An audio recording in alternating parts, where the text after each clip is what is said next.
اعوذ بالله من الشیطان الرجیم بسم الله الرحمن الرحیم. ټول ناول خود خپلواک پښتونستان غورځنګ د ستاینلیک دستوري تر راغلو ټول درنو قدرمنو مشرانو کشرانو همزولو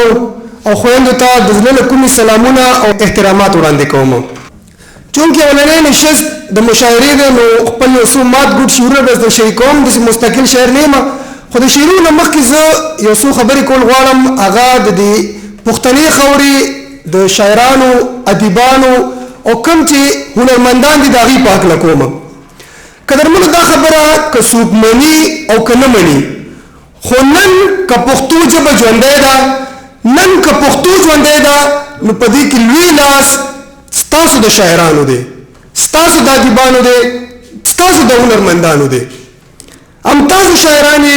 چې کتابونه لیکئ هم تاسو لیکوالان چې کتابونه لیکي د لیک په ذریعه مو د پښتو ژبه ژوندۍ ساتلې ده پښتو مو ژوندۍ ساتلې ده. هم تاسو د هنرمندان چې د ویناو د غږ په ذریعه مو د ژبه ژوندۍ ساتلې ده نو یقین وکړئ ستاسو خدمات دا یو عظیم خدمات دي. دا یو حقیقت دی چې تاسو کې ډېر داسې شاعران هم شته چې د خپل کور لوښي لرګي خرڅوي خو د پښتو د ژبې دغه سیرې روان ساتلی دی پښتو ژبه ژوندۍ ساتلې ده. د بده مرغه اول مونږ بیا پښتون عام ولس او په تیره پښتنو حکومتونو ستاسو هغه رنګ کې حوصله افزایي نه ده کړې څنګه چې پکار ده. ستاسو د ستونزو د حل لپاره هغه څه نه دي کړي کوم چې پکار دي. خو انشاءالله په راتلونکي کې موږ د خپلواک پښتونستان غورځنګ لخوا چې څه هم کېږي کوو به که په تېر وخت کې وس لږ نو هم موږ تر خپل وس سلاسي کړي دي. نن که لږ ډېر وس شته دی نو کوشش مو دا ده چې تاسو وستایو او ستاسو د ستونزو د حل لپاره هڅې وکړو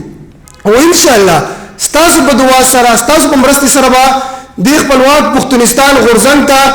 نور هم مرسته ملاویږي نور به هم دا مضبوطیږي نور توان به هم ورته ملاویږي او د هغې په نتیجه کې به تاسو زموږ له خوا ښه ډېره مینه وینئ ښه احترامات به وینئ. خپلې خبرې ډېره مننه خپلې خبرې په دې یو څو شعرونو راغونډوم سمات ګډ شعرونه دي. زه چې دې سیمه کې د حق غوښتو پرچار وکړو زه چې دې سیمه کې د حق غوښتو پرچار وکړو زه چې نن غږ په خپله خاوره د اختیار وکړو او چې هره چاره یې په ګټه د پښتون کام نه وي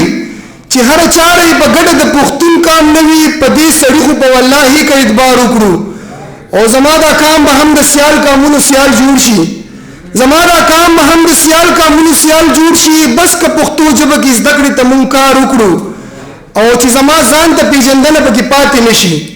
چې زما ځان ته پیژندنه پکې پاتې نشي داسې جدت او پرمختګ نه به انکار وکړو او کوي خوندي پکې جامه ژبه دستور مو د کام کوي خوندي پکې جامه ژبه دستور مو د کام داسې نظام ته به د زړه نه بیا اقرار وکړو. او خیرنی شعر دی چې پښتونه پاسه پښتنو کې دا خبره عام کړه پښتونه پاسه پښتنو کې دا خبره عام کړه د قبیلو په ځای راځي چې کام ته کار وکړو د قبیلو په ځای راځي چې کام ته کار وکړو. د توجه نه مو یوه نړۍ مننه. ژوندی دې وي پښتون قوم ژوندی دې وي ډاکټر خان تحریک یعنی خپلواک پښتونستان غورځنګ.